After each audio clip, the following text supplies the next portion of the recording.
and the winds will start to relax, and hopefully we'll get a break, because this has been going on almost nonstop now for, 7 or 8 days, except for a little bit of a break earlier this week.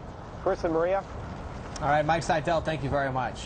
And we want to get some perspective to how South Carolina is preparing as well. And Blair Holloway joins us from the National Weather Service office there in Charleston, South Carolina. Blair, thanks for joining us. I'm going to start with the first question, because it seems like Charleston has had, to say the least, its fair share of flash flooding events over the last few months. How are you guys tackling this next scenario?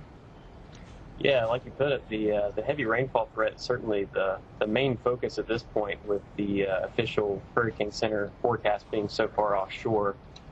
So we've already got a flash flood watch in effect, and we're looking at a, potentially historic and major kind of confluence of heavy rainfall as well as the high tides. And is that really the key, Blair? I mean, you say a word like historic. That often means that we haven't seen something like this. What is it exactly that has you most concerned? Yeah, so I was looking at some numbers earlier this morning, and like our record 3-day rainfall here at the Charleston airport is 11.95 inches back in from June of 1973. So the current forecast that we have would actually put us very close to that record rain for here, as well as in downtown Charleston, where the record 3-day accumulated rainfall is 12.39 inches over that same time period. And Blair, can you talk a little bit more about the coastal threat here and how this relates to the storm offshore, and whether or not Joaquin was there, if you would still have these coastal impacts? Yeah, absolutely.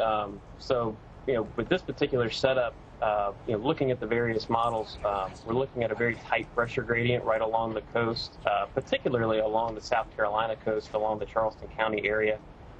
So when those winds kind of turn more northeast, that becomes a much bigger issue from a tide perspective. And so looking at some of the guidance, we're looking at very high tides basically through Sunday. And then, in addition, something else that we're thinking about is the potential for very high surf and some erosion potential, given the kind of long fetch, persistent northeast winds that could certainly occur. And Blair, I have to ask you, you live there. What are you doing to prepare, and everyone in the office? Well, I mean, certainly everybody's just ready for a very heavy rainfall event.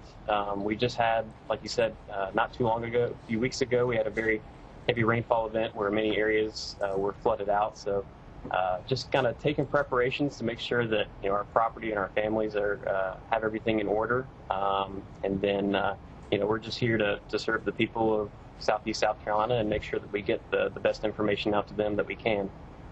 And best of luck to you, Blair Holloway, in your efforts to help keep the public safe. And we really appreciate taking time to speak with us from the National Weather Service office there in Charleston, South Carolina.